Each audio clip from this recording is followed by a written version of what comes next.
नमस्कार, स्वागत है आप सभी का राष्ट्र प्रथम में। मैं हूं आपके साथ मिलन। नजर करते हैं आज की स्पीड न्यूज पर। रक्षा मंत्री राजनाथ सिंह ने सोमवार को कहा कि भारत तेजी से सशस्त्र बलों की तीनों सेनाओं के एकीकरण की ओर बढ़ रहा है। तभी केंद्रीय रक्षा मंत्री ने नई दिल्ली में भारतीय सेना के लॉजिस्टिक पर आयोजित एक सेमिनार को संबोधित करते हुए यह बात कही। साथ ही उन्होंने कहा कि भारत ने रेल क्षेत्र में तेजी से प्रगति की है।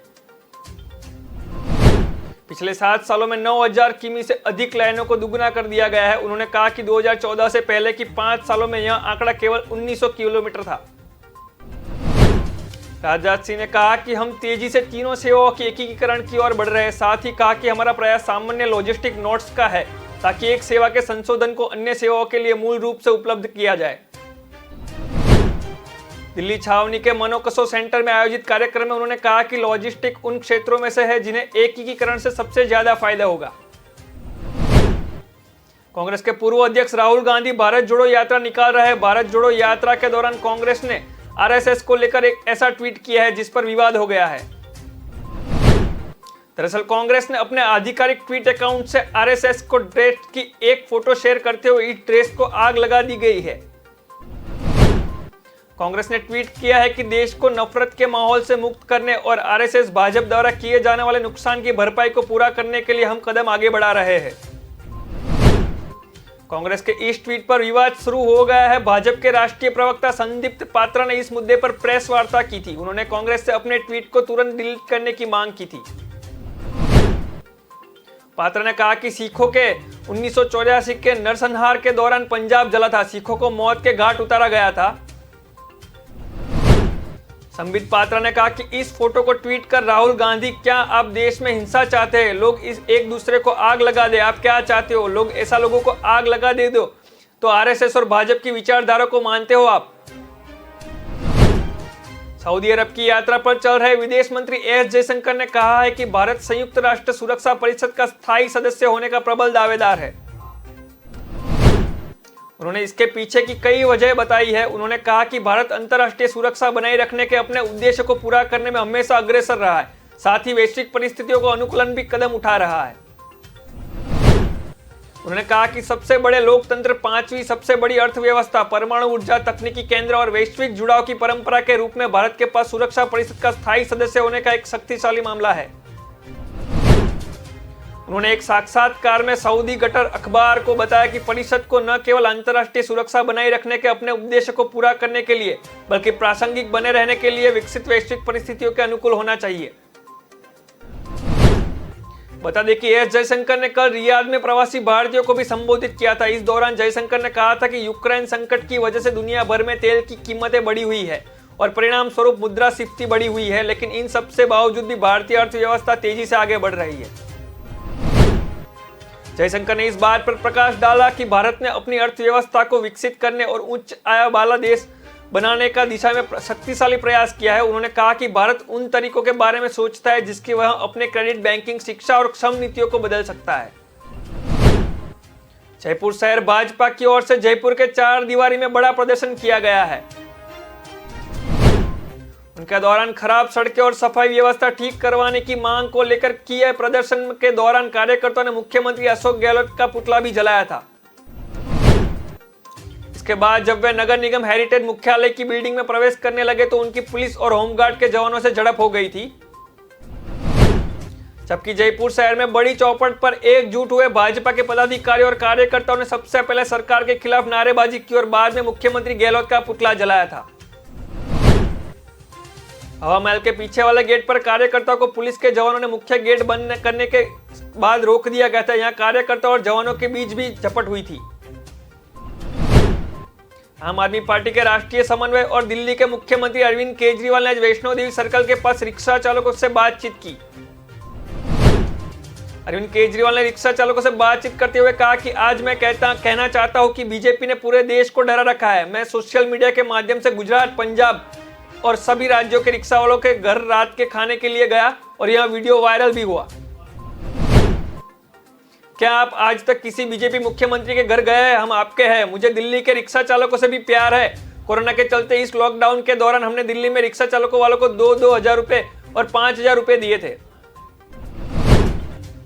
गुजरात में गुजरात सरकार ने क्या पैसा दिया, सरकारी स्कूलों में शिक्षा कैसी है, बेकार या अच्छा, हमारी सरकार बनाओ, मैं तुम्हारे बच्चों को डॉक्टर इंजीनियर बनाऊंगा, सरकारी स्कूलों का हाल बदलूंगा।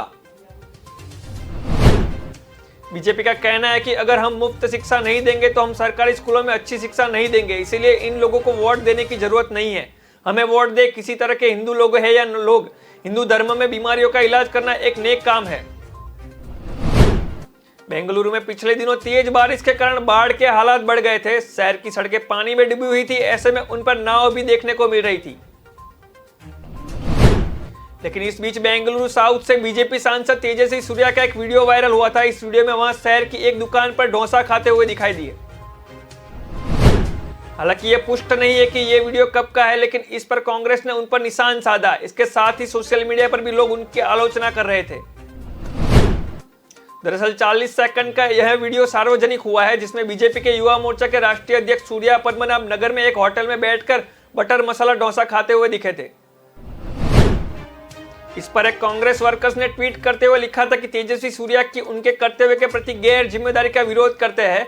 हम उन्हें बेंगलुरु के टॉप होटल के 10 विभिन्न स्वाद वाले लिजिट डोसे भेज करते हैं। राजस्थान में आगामी विधानसभा चुनाव में बीजेपी कांग्रेस के लिए आईआईएम की मुश्किलें खड़ी कर सकती है। ऑल इंडिया मजलिसुम ए इत्तेहादुल मुस्लिमीन राजस्थान में 40 सीटों पर चुनाव लड़ने की तैयारियां दिखा रही है। प्रदेश में पार्टी को मजबूत करने के लिए आईआईएम के चीफ असुद्दीन ओवैसी 14 और 15 सितंबर को 5 जिलों का दौरा करेंगे। राज्य में पहली बार ओवैसी 4 जनसभा को संबोधित करेंगे। एआईएमआईएम के राजस्थान स्टेट कोऑर्डिनेटर जमीन खान ने कहा कि ओवैसी जयपुर, सीकर, झुंझुनू, चूरू, नागौर के दौर पर आ रहे हैं। राजस्थान में आगामी विधानसभा चुनाव के 2024 में पार्टी के 30 से 40 सीटों पर कैंडिडेट उतारने का चुनाव लड़ा जाएगा। कांग्रेस और बीजेपी दोनों ही पार्टियों की नीतियों से जनता परेशान हो चुकी है। माइनॉरिटीज, दलित, आदिवासी, किसान, महिलाओं के साथ अत्याचार के मामले भी सामने आए हुए हैं। तभी जनता बहुत उम्मीदें के साथ विकल्प की ओर देख रही है। तभी खान ने कहा कि ओवैसी 14 सितंबर को दोपहर 12 बजे प्रदेश पार्टी मुख्यालय में पदाधिकारियों के साथ बैठक करेंगे। वहीं दोपहर 1 बजे पार्टी मुख्यालय में कार्यकर्ताओं से मुलाकात करेंगे। वहीं शाम 4 बजे सीकर पहुंचेंगे और कार्यकर्ताओं से मिलेंगे। वहीं शाम 5 बजे फतेहपुर में जनसभा को संबोधित करेंगे। देर शाम 7:30 बजे सिखावर से जनसभा होगी। रात 8:30 बजे नवलखागढ़ में जनसभा को संबोधित करेंगे। मुख्यमंत्री शिवराज सिंह चौहान ने ब्रिलियंट कन्वेंशन सेंटर में प्रधानमंत्री नरेंद्र मोदी की 20 वर्षीय की उत्कर्ष राजनीति यात्रा की गाथा लोगों को सुनाई और मोदी T20 बुक का भी विमोचन किया। मोदी असाधारण व्यक्ति नहीं है जो गुजरात पीने के पानी के लिए तरस जाता था। उन्हें गुजरात में भूजल स्तर बढ़ाने का अभियान चलाया। नर्मदा का पानी भी गांव-गांव तक पहुंचाया। वहीं सीएम ने कहा कि मोदी अब दुनिया के लीडर है, अब दुनिया उनके बिना चल नहीं सकती। मोदी जी ने जांट उठाई तो पूरा देश झाड़ लेकर खड़ा हो गया था। प्रधानमंत्री मोदी ने हाल ही में चुनावी राजनीति में सीएम और पीएम के पद पर काम करते हुए अपने 20 साल पूरे किए गए। किताब में उनकी इसी 20 साल का जीवन यात्रा के बारे में बताया गया था। इसकी प्रस्तावना स्वर कोकिला स्वर्गीय लता मंगेशकर ने लिखी है। किताब का नाम Modi @T20 dreams meet delivery है। कांग्रेस से दूरी बना चुके जम्मू कश्मीर के पूर्व मुख्यमंत्री गुलाम नबी आजाद ने एक बड़ा ऐलान किया है। उन्होंने जम्मू कश्मीर में एक जनसभा के दौरान कहा कि 10 दिनों के अंदर अपनी नई पार्टी बनाएंगे। 73 वर्षीय अनुभवी नेता गुलाम नबी ने रविवार को बारामूला में एक रैली को संबोधित किया था। इसी दौरान उन्होंने कहा था कि जम्मू कश्मीर में कोई भी आर्टिकल 370 वापस नहीं ला सकता। तभी गुलाम नबी आजाद ने कहा था कि कई लोग मुझ पर आरोप लगाते हैं कि मैं बीजेपी का हूं, लेकिन मैं सिर्फ नबी का गुलाम हूं। कुछ लोग यहां भी आरोप लगाते हैं कि मैंने 377 के खिलाफ बात की थी, लेकिन मैं आश्वासन दे रहा हूं कि इसके खिलाफ बिल कांग्रेस द्वारा लगाया गया था और मुझे इसका विरोध करना पड़ा। उन्होंने कहा कि मैं विपक्ष का नेता था जिसने 4 घंटे जमीन पर धरना प्रदर्शन किया था। मैं कभी भी खून खराबा और धर्म के नाम पर वोट नहीं मांगता। महाराष्ट्र के सामाजिक न्याय मंत्री सुरेश खाड़े ने दावा किया है कि प्रधानमंत्री नरेंद्र मोदी देश का आत्मा है जो लोगों के दिलों में बसते हैं और वह अजय है। वहीं राष्ट्रवादी कांग्रेस पार्टी के नेता जयंत पाटिल की टिप्पणी से जुड़े सवाल का जवाब देते हुए खाड़े ने प्रधानमंत्री की प्रशंसा की थी। जयंत पाटिल ने दावा किया था कि राज्य के बारामती क्षेत्र से राकांपा प्रमुख शरद पवार और उनके परिवार के सदस्यों को हराना असंभव है। वहीं पंढरपुर में संवाददाताओं से बातचीत में खाड़े ने पाटिल के इसी बयान के जवाब में कहा था कि मोदी देश का आत्मा है, वह अजय है। उन्होंने कहा था कि अटल बिहारी वाजपेयी और इंदिरा गांधी ने अपने समय में चुनाव में हार का सामना किया था, लेकिन मोदी कभी भी हारेगा नहीं।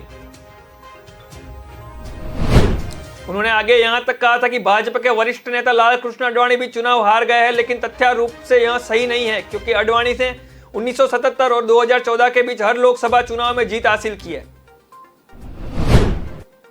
गौरतलब है कि इंदिरा गांधी वर्ष 1977 का लोकसभा चुनाव हार गई थी, वहीं अटल बिहारी वाजपेयी 1955 में एक उपचुनाव हारे थे। साथ ही में 1957 में 2 सीटों पे एक साथ पर चुनाव लड़ा गया।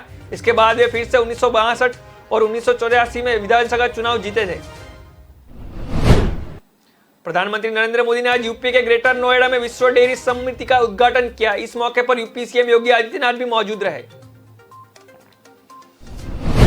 पीएम मोदी ने कहा कि विश्व डेयरी समिति से किसानों को फायदा होगा। विश्व डेयरी समिति से ग्रामीण अर्थव्यवस्था का भी काफी फायदा होगा। प्रधानमंत्री नरेंद्र मोदी ने कहा कि डेयरी सेक्टर का सामर्थ्य न सिर्फ ग्रामीण अर्थव्यवस्था को गति देता है, बल्कि ये दुनिया भर में करोड़ों लोगों की आजीविका का भी प्रमुख साधन है। उन्होंने कहा कि मुझे विश्वास है कि यह सम्मेलन विचार, तकनीक, विशेषज्ञ और डेयरी क्षेत्र से जुड़ी परंपराओं से स्तर पर एक दूसरे की जानकारी बढ़ाने और सीखने में बहुत ही भूमिका निभाएगा। विश्व डेयरी समिति के उद्घाटन के मौके पर प्रधानमंत्री नरेंद्र मोदी ने कहा कि विश्व के अन्य विकसित देशों से अलग भारत में डेयरी सेक्टर की असली ताकत छोटे किसान है। वहीं प्रधानमंत्री नरेंद्र मोदी को खिलाड़ियों और राजनेताओं सहित विभिन्न क्षेत्रों के लोगों से मिले 1200 से अधिक उपहारों की 17 सितंबर से नीलामी होगी। वहीं इससे मिलने वाले पैसे नमामि गंगे मिशन को लगाए दिए जाएंगे। National gallery of modern art के महानिदेशक अद्वैत गणनायक ने कहा कि नीलामी वेब पोर्टल के जरिए की जाएगी 2 अक्टूबर को संपन्न होगी। इसी संग्रहालय में इन उपहारों का रखा जाएगा। वहीं गणनायक ने कहा कि आम आदमी से लेकर भारत की समृद्ध संस्कृति और धरोहर का प्रतिनिधित्व करने वाले विभिन्न गणमान्य लोगों द्वारा भेंट किए गए उपहारों सहित कई अन्य उपहारों को भी नीलामी में लगाया जाएगा। वहीं उपहारों का आधार मूल्य 100 रुपए से लेकर 10 लाख रुपए की श्रेणियों में रखा जाएगा। उपहारों की रुचि में मध्य प्रदेश के मुख्यमंत्री शिवराज सिंह चौहान द्वारा भेंट की गई रानी कमलापति की प्रतिमा भी लगाई जाएगी।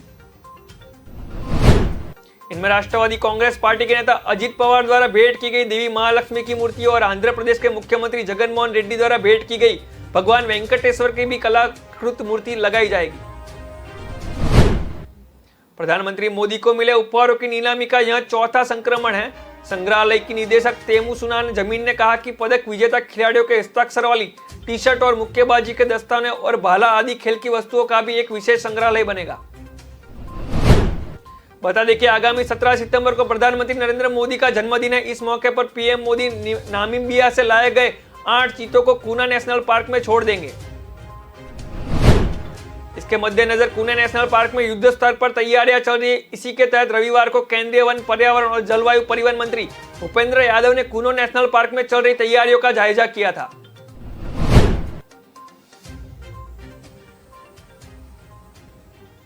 उन्होंने उस फेसिंग पहाड़ को भी देखा जहां पर नामीबिया से आए चीतों को 30 दिन के लिए क्वारंटीन में रखा जाएगा। कूनो नेशनल पार्क में विभिन्न प्रकार के 174 पक्षियों की प्रजातियां मौजूद है। इतना ही नहीं, यहाँ वन्य जीवों की सैकड़ों प्रजातियां भी है और पक्षियों की 12 प्रजाति है जो दुर्लभ श्रेणी में मानी जाती है। इसी के साथ बता दें कि 1 अक्टूबर से कूनो नेशनल पार्क पर्यटकों के लिए खोल दिया जाएगा। हालांकि जिस हिस्से में चीते छोड़ जाएंगे वहां पूरी तरह प्रतिबंधित रहेगा। भाजपा के अल्पसंख्यक पाठोगत गुजरात में मुसलमानों को जोड़ने के लिए एक अभियान शुरू किया जाएगा। इस अभियान के तहत संबंधित समुदाय की अच्छी खासी संख्या वाले विधानसभा क्षेत्रों में कम से कम 100 अल्पसंख्यक मित्र बनाए जाएंगे। भाजपा के अल्पसंख्यक प्रकोष्ठ के प्रमुख ने कहा कि इस तरह के विधानसभा क्षेत्रों में अल्पसंख्यक समुदाय के लोगों, खासकर मुस्लिमों को पार्टी की बूथ समितियों के साथ शामिल किया जाएगा। भाजपा के प्रवक्ता सिद्दीकी ने कहा कि भाजपा के अल्पसंख्यक प्रकोष्ठ ने गैर राजनीतिक पृष्ठभूमि के कम से कम 100 मुसलमानों को पार्टी से सहानुभूति रखने वाले के रूप में उनको पार्टी में जोड़ दिया जाएगा। वे आध्यात्मिक नेता, पेशेवर उद्यमी या फिर सरकार में काम करने वाले भी हो सकते हैं। उन्होंने कहा कि पार्टी के ऐसे प्रत्येक अल्पसंख्यक मित्र को अपने आसपास से भाजपा के लिए 50 अल्पसंख्यक वोट सुनिश्चित करने रहेंगे। श्रीनगर के चर्चित और विवादास्पद हैदरपोर मुखबिर मामले में सुप्रीम कोर्ट आज अहम फैसला सुनाएगी। कोर्ट ने मामले की सुनवाई करते हुए एनकाउंटर में मारे गए आमिर मागरे की पिता की याचिका को खारिज कर दिया था। मृतक आमिर के पिता अब्दुल लतीफ ने अपने बेटे का शव कब्र से निकालवाने के लिए कोर्ट में याचिका दायर की थी। इस मामले में सुप्रीम कोर्ट ने अदालत को 27 अगस्त को फैसला सुरक्षित रख लिया था। दरअसल 9 महीने पहले हैदरपुरा में पुलिस के साथ मुठभेड़ में 4 लोगों की मौत हो गई थी। पुलिस ने चारों के आतंकवादी होने का दावा किया था, जिसका 3 परिवार वालों ने विरोध किया था। इसमें से एक अमीर के पिता अब्दुल लतीफ मागरे भी थे। मारे गए लोगों के परिवार और राजनीतिक दलों के विरोध के बाद सरकार ने अल्ताफ भट्ट और कियारदार मुदासिर के शव उनके घर वालों को वापस कर दिए थे। वहीं आमिर के पिता अब्दुल मागरे ने इस मामले में पहले हाईकोर्ट का रुख किया था। उन्होंने अपने बेटे का शव पाने के लिए याचिका दायर की थी, जिसके बाद कोर्ट ने आदेश दिया था कि परिवार वालों को बेटे को शव से वंचित नहीं किया जाए। हालांकि बाद में सरकार ने शव के सड़ने का बहाना देकर उसको आदेश को टाल दिया था। इसके बाद हाईकोर्ट ने पीड़ित परिवार को 5 लाख रुपए का मुआवजा देने की बात की थी। जबलपुर के करोड़पति बिशप पीसी सिंह को जर्मनी से लौटते ही आर्थिक अपराध शाखा की टीम ने दबिश देकर नागपुर एयरपोर्ट पर हिरासत में ले लिया है। जानकारी के अनुसार आरोपी बिशप पीसी सिंह को पूछताछ हेतु अभिरक्षा में लेने के लिए उनके विदेश से वापस आने और उनके मूवमेंट पर नजर रखी जा सकती है। वहीं आर्थिक अपराध शाखा मुख्यालय से अभी संबंधित एजेंसियों से समन निकाला गया था और आरोपी के नई दिल्ली बेंगलुरु होते हुए नागपुर पहुंचने पर केंद्रीय औद्योगिक सुरक्षा बल से सहयोग भी लिया गया था। आर्थिक अपराध शाखा के महानिदेशक अजय शर्मा के निर्देश में कार्यवाही की जारी की गई थी। एडीजी ईजीओडब्ल्यू मो साइद अब्जास ने विभिन्न एजेंसियों के समन्वय से आरोपियों को गिरफ्तार करने के लिए सफलता हासिल की। बता दें कि जबलपुर में बीते गुरुवार को आर्थिक अपराध शाखा की एक टीम ने बिशप पीसी सिंह पर 2 करोड़ से ज्यादा के गबन की शिकायत को सही जाए पाने पर उनके घर और ऑफिस पे छापेमारी की थी। वहीं उन पर ट्रस्ट संस्थाओं की लीज रिन्यूअल में घोटाघड़ी और 7 करोड़ से अधिक का टैक्स न चुकाने के भी मामले में भी उनके ऊपर फरियाद दाखिल की गई थी। गोवा के सीएम प्रमोद सावंत ने कहा है कि अभिनेत्री और भाजपा के नेता सोनाली फोगाट की हत्या का मामला सीबीआई को सौंपा जाए। उन्होंने कहा कि हम मामले को सीबीआई को ट्रांसफर कर रहे हैं। राज्य पुलिस को पूरा भरोसा है, लेकिन सोनाली फोगाट के परिवार की लगातार मांग के चलते मामला सीबीआई को सौंपा जाए। बता दें कि सर्व जातीय खाप महापंचायत ने रविवार को भारतीय जनता पार्टी नीति सरकार को पार्टी की नेता सोनाली फोगाट की मौत के मामले में 23 सितंबर तक केंद्रीय अन्वेष ब्यूरो की जांच के लिए सिफारिश की गई थी। हिसार के जाट धर्मशाला में महापंचायत का आयोजन किया गया था। तभी सोनाली फोगाट की बेटी यशोधरा और परिवार के अन्य सदस्यों ने भी बैठक में भाग लिया था। बता दें कि सोनाली फोगाट की अगस्त के अंत में गोवा पहुंचने के कुछ घंटों बाद ही मृत्यु हो गई थी। संदिग्ध परिस्थितियों में हुई मौत की जांच की जा रही है। अभी वहीं सोनाली फोगाट की मौत के मामले में गोवा पुलिस जांच कर रही है। उन्होंने हिसार, रोहतक और गुरुग्राम सहित हरियाणा में भी छानबीन की है। फोगाट के परिवार के सदस्य मामले में सीबीआई जांच की मांग कर रहे थे। दिल्ली में भी अब लूप वायरस का खतरा बढ़ रहा है। राजधानी में 173 केस सामने आए हैं। लंपी वायरस के ज्यादातर केस साउथ पश्चिमी जिले में निकल आए हैं। हालांकि अब तक किसी की भी मौत के समाचार नहीं आए हैं।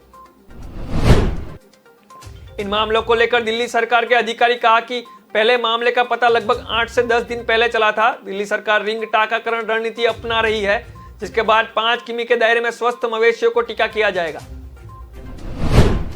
इस बीमारी को लेकर विकास मंत्री गोपाल राय ने कहा कि गोयला डेयरी क्षेत्र में लंपी वायरस से 45, रेवला खानपुर क्षेत्र में 40 और गुमानहेड़ा में 21 और नफजाबाद में 16 मामले सामने आए हैं। वहीं गोपाल राय ने मामलों की लंपी वायरस के लक्षण दिखाने वाले मवेशियों को अलग अलग रखने की बात की है, जिसमें तेज बुखार, दूध उत्पादन में कमी, त्वचा में गांठें, भूख न लगना, नाक से पानी निकलना और आंखों में पानी आना शामिल है। वहीं उन्होंने कहा कि दिल्ली सरकार ने 2 मोबाइल पशु चिकित्सालय भी सेट किए हुए हैं और उनमें से एकत्र करने के लिए 11 रैपिड रिस्पांस टीमों का गठन किया गया है। अयोध्या में भव्य राम मंदिर के निर्माण की लागत लगभग 1800 करोड़ रुपए आई है। इसके अलावा राम मंदिर ट्रस्ट के महासचिव चंपत राय ने यह भी बताया कि ट्रस्ट के सदस्यों ने सर्वसम्मति से यह फैसला किया है कि राम जन्मभूमि परिसर में हिंदू धर्म से जुड़ी महान विभूतियों और साधु संतों की प्रतिमा लगाई जाए। इस बैठक में 14 सदस्यों ने हिस्सा लिया था, जिनमें से निर्माण समिति के अध्यक्ष नृपेंद्र मिश्रा, ट्रस्ट के अध्यक्ष महंत नृत्य गोपाल दास और अन्य कई सदस्य मौजूद थे। भव्य मंदिर के निर्माण पर खर्च की जाने वाली विशेषज्ञों को यहाँ एक रिपोर्ट पेश करेगा। आज स्पीड न्यूज में बस इतना ही। खबरों को विस्तार से पढ़ने के लिए आप हमारे वेबसाइट का भी प्रयोग कर सकते हैं। हमारे वेबसाइट का पता है www.kalamkartavya.com। हमारी कलम ही हमारा कर्तव्य है के उपदेश के साथ खबरों को आप राष्ट्र प्रथम के साथ देखते रहिए। जय हिंद, जय भारत।